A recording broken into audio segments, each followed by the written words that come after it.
Ignacy Łukasiewicz, farmaceuta, przedsiębiorca i pionier przemysłu naftowego w Europie, którego wynalazek lampy naftowej miał ogromny wpływ na postęp cywilizacyjny w drugiej połowie XIX wieku i w znaczący sposób polepszył jakość życia ludzi na całym świecie, urodził się 8 marca 1822 roku we wsi Zaduszniki pod Mielcem, w niezamożnej rodzinie o tradycjach szlacheckich.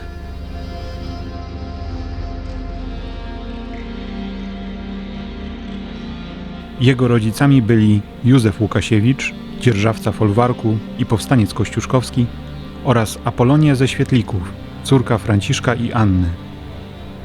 Ignacy miał 4 rodzeństwa: siostry Marię i Emilię oraz braci Aleksandra i Franciszka.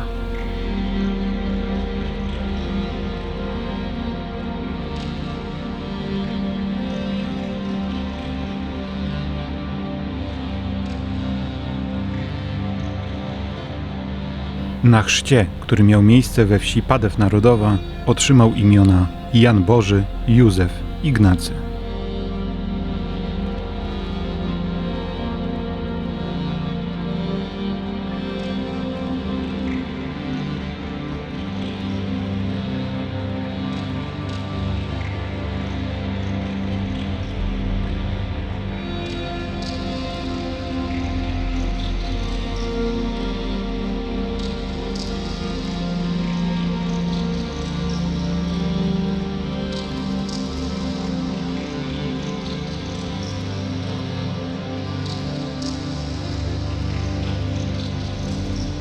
W 1830 roku jego rodzina przeniosła się do Rzeszowa, gdzie Ignacy przez 4 lata uczęszczał do popijarskiego gimnazjum.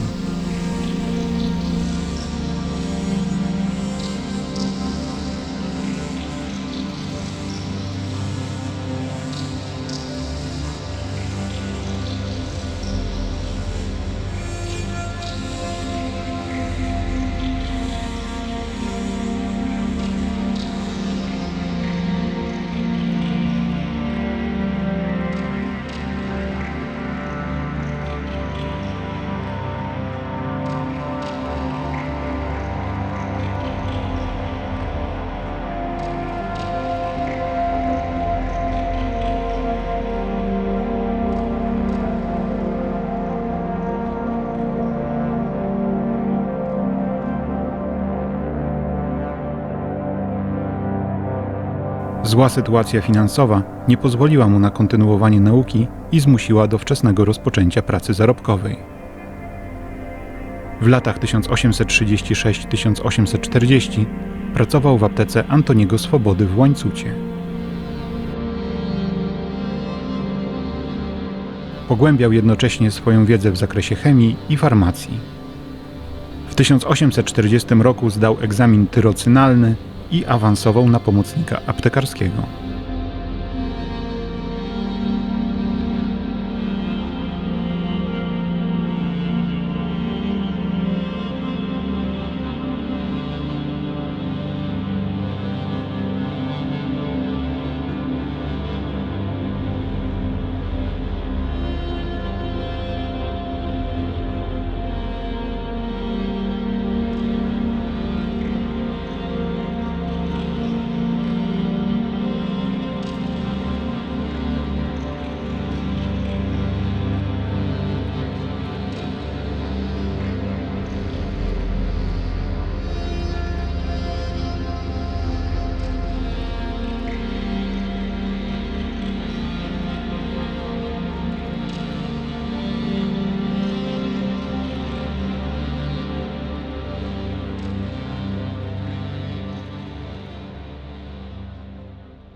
W okresie od 1840 do 1846 roku pracował w rzeszowskiej aptece u Edwarda Hubla. Jednocześnie brał aktywny udział w ruchu patriotycznym i działał na rzecz niepodległości Polski. 19 lutego 1846 roku został aresztowany i osadzony w więzieniu w Lwowie. Spędził tu 2 lata. Został zwolniony 27 grudnia 1847 roku. Po opuszczeniu murów więziennych Ignacy Łukasiewicz powrócił do pracy w aptekarstwie. W sierpniu 1848 roku podjął pracę w aptece Piotra Mikolasza pod Złotą Gwiazdą we Lwowie. Zapisał się na studia na Uniwersytecie Jagiellońskim na Wydziale Farmaceutycznym, a stamtąd udał się do Wiednia, gdzie 30 lipca 1852 roku uzyskał dyplom magistra farmacji.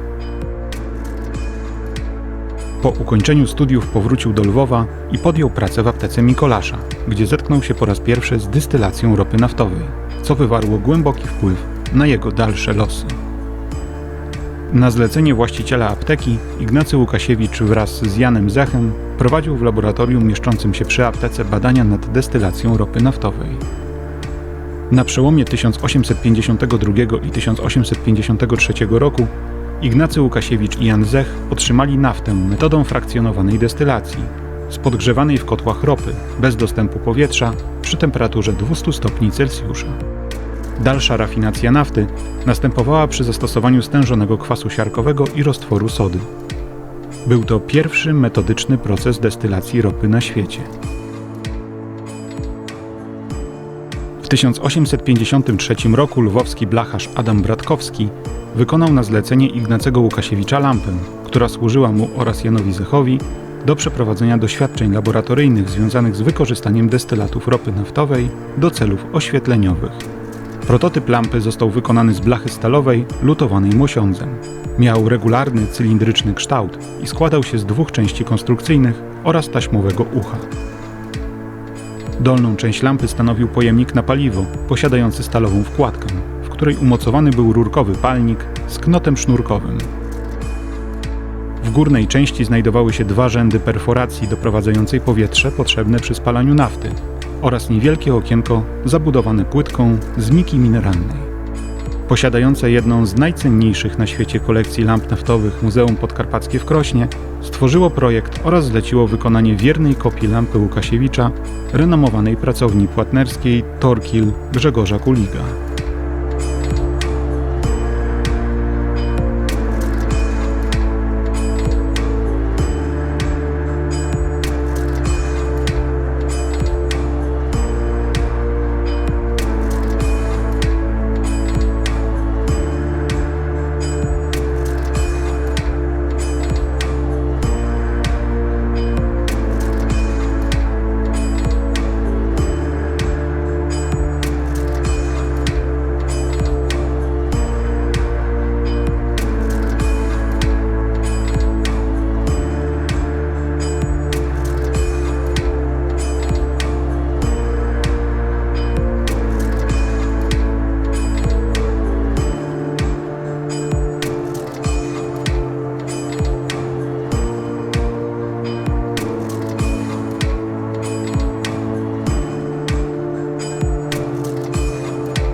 W marcu 1853 roku Ignacy Łukasiewicz zawarł pierwszą transakcję naftową.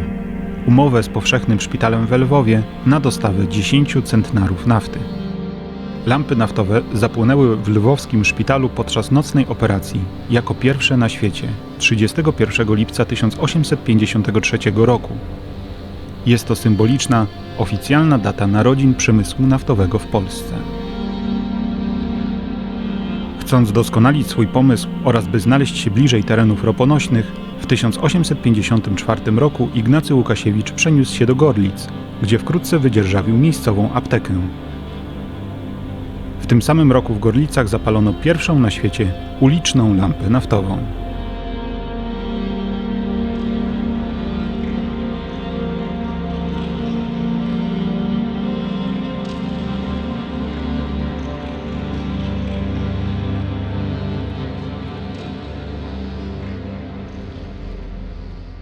Ignacy Łukasiewicz zaczął zakładać z właścicielami roponośnych terenów spółki i kopalnie ropy.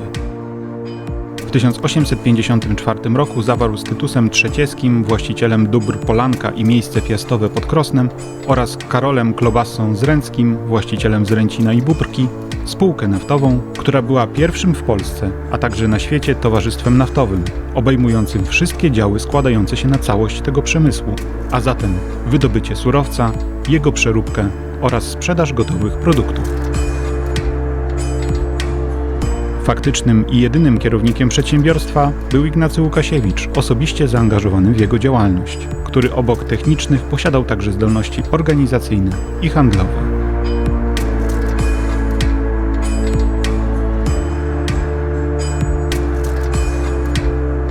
Kopalnia w Bóbrce to pierwsza na świecie kopalnia, w której wydobywano ropę naftową. Kopalnia ta jest czynna do dziś. Obecnie w Bóbrce mieści się Muzeum Przemysłu Naftowego i Gazowniczego imienia Ignacego Łukasiewicza.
W 1856 roku Ignacy Łukasiewicz wybudował destylarnię w Ulaszowicach, a w roku następnym wszedł w spółkę z braćmi Zielińskimi i uruchomił rafinerię w Klęczanach koło Nowego Sącza. Z wydobywanej ropy produkował naftę, smary, oleje smarne oraz asfalt.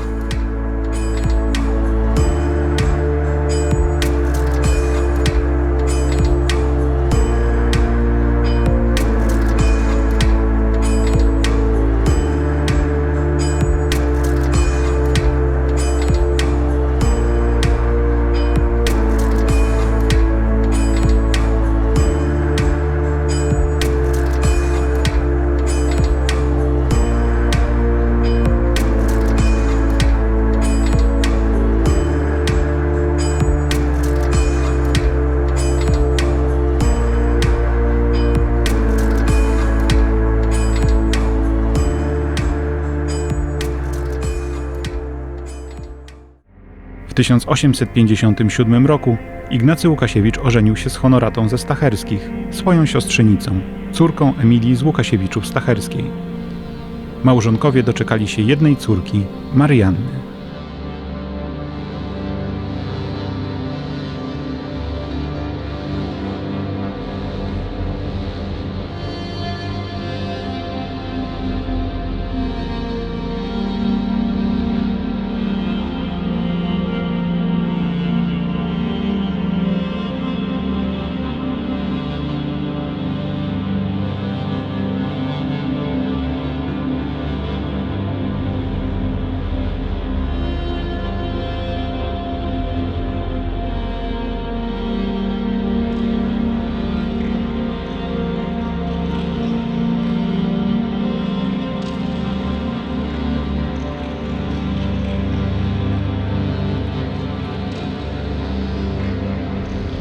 Pod koniec 1857 roku Ignacy Łukasiewicz przeniósł się z rodziną z Gorlic do Jasła, gdzie przy rynku wydzierżawił aptekę Romualda Palcha.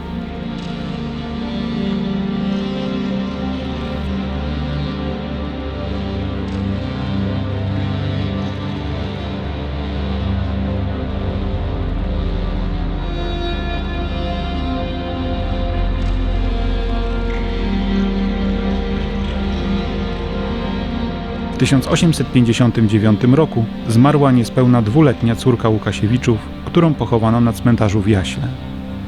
Po stracie córki Ignacy i Honorata przyjęli na wychowanie Walentynę Antoniewicz, córkę nauczyciela Ignacego z Zadusznik.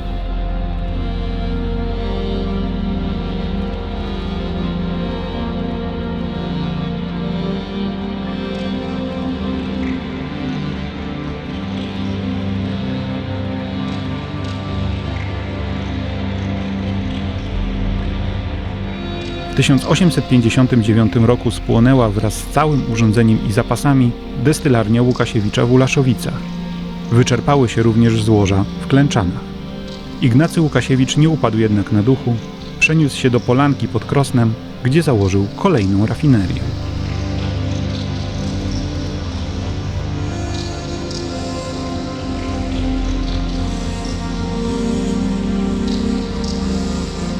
W 1865 roku nabył położony w sąsiedztwie Bóbrki majątek Chorkówka wraz z przyległym folwarkiem Leśniówka, gdzie założył nowoczesną rafinerię.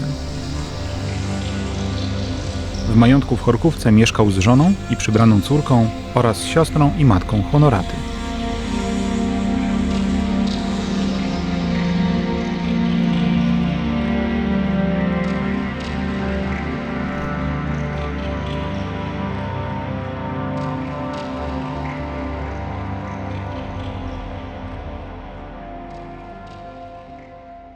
W 1873 roku na wystawie światowej w Wiedniu Ignacy Łukasiewicz otrzymał medal zasługi i dyplom honorowy. Został także odznaczony Orderem Korony Żelaznej. W 1877 roku przewodniczył pierwszemu kongresowi naftowemu, który miał miejsce w Lwowie. A od 1880 roku był kuratorem Krajowego Towarzystwa Naftowego dla Opieki i Rozwoju Przemysłu i Górnictwa Naftowego w Galicji z siedzibą w Gorlicach. Dzięki niemu powstało pierwsze polskie pismo poświęcone sprawom górnictwa naftowego Górnik, wydawane nakładem Krajowego Towarzystwa Naftowego. Ignacy Łukasiewicz był przewodniczącym Rady Powiatowej w Krośnie oraz posłem na Sejm Galicyjski, gdzie aktywnie pracował w komisjach gospodarczych. Z jego inicjatywy zmodyfikowano ustawę o kopalniach, co umożliwiło zaangażowanie prywatnych kapitałów w rozwój nowego przemysłu. W 1880 roku na jego wniosek Sejm przyznał pierwsze poważne subwencje na wiercenia poszukiwawcze w rejonie Gorlic i Grybowa, a także na opracowanie map geologicznych Galicji oraz na stypendia z zakresu górnictwa i technologii nafty i utworzenie Wydziału Naftowego w Krakowskiej Akademii Technicznej. Z jego inicjatywy utworzono przy Wydziale Krajowym w 1878 roku Radę Górniczą, a 2 lata później Komitet Galicyjski dla podniesienia przemysłu krajowego. Dom Ignacego i Honoraty był domem otwartym dla wszystkich potrzebujących schronienia, także powstańców 1863 roku. Ignacy Łukasiewicz nikomu nie odmawiał pomocy, był niezmiernie czuły na niedolę ludzką. Jego pracownicy, dla których m.in. zakładał w swoich przedsiębiorstwach instytucje ubezpieczeniowe wypłacające zasiłki chorobowe, wypadkowe oraz renty inwalidzkie, obdarzali go przywiązaniem i nazywali Ojcem Łukasiewiczem.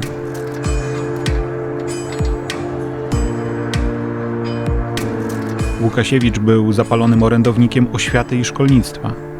W Chorkówce zbudował szkołę powszechną i koronkarską. Był inicjatorem powstania pierwszej polskiej szkoły górniczej naftowej, praktycznej szkoły wiercenia kanadyjskiego, utworzonej w Ropiance już po jego śmierci. Łukasiewicz dostarczał klasztorom w Galicji bezpłatną naftę, a w Zręcinie ufundował kościół. Był niezwykłej miary człowiekiem, w którym łączyły się głęboki umysł, pełne szlachetnych uczuć serce, gorący patriotyzm oraz czysty jak kryształ charakter. Cechowała go skromność, uważał zdobyty majątek za własność społeczną, a największą jego troską było zużytkować go na cele dobroczynne. Gdy mu zwracano uwagę, że nie wszyscy przez niego obdarowani są tego godni, mawiał: wolę dać 99 niegodnym, niż jednego godnego pominąć.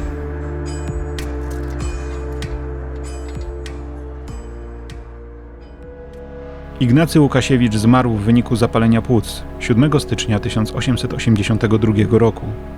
Honorata Łukasiewicz zmarła w Krakowie 24 września 1897 roku. Oboje zostali pochowani na cmentarzu w Zręcinie.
Jak zaznaczał w swej mowie wygłoszonej podczas odsłonięcia pomnika Ignacego Łukasiewicza w Krośnie w październiku 1932 roku profesor inżynier Zygmunt Bielski, wynalazcy nie zawsze zdają sobie sprawę z doniosłości wyników swoich twórczych prac, a jeszcze rzadziej potrafią te teoretyczne, laboratoryjne wyniki wprowadzić w życie i nadać im praktyczną wartość.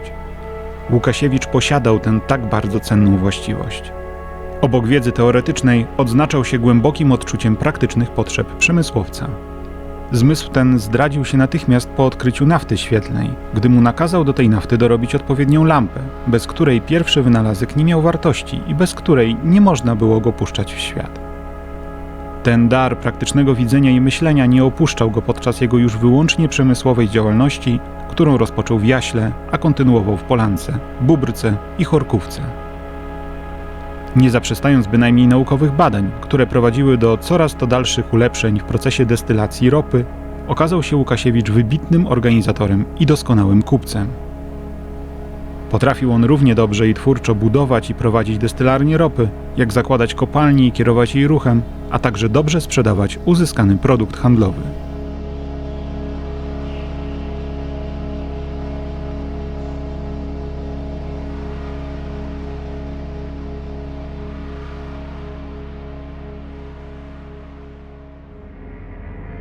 Pamięć o postaci i dokonaniach Ignacego Łukasiewicza jest dziś wciąż żywa, szczególnie w regionie, w którym żył i pracował.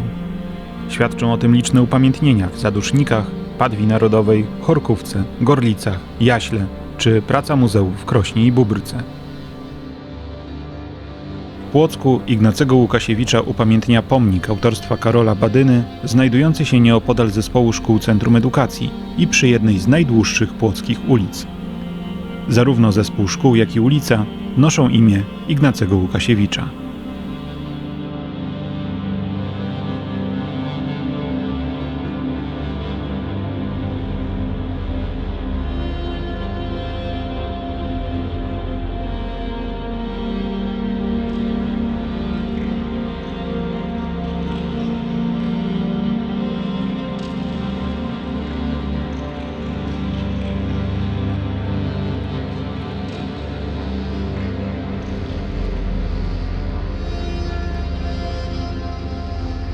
W roku 2022, na samym początku ulicy, został wykonany także mural projektu Roberta Parzychowskiego.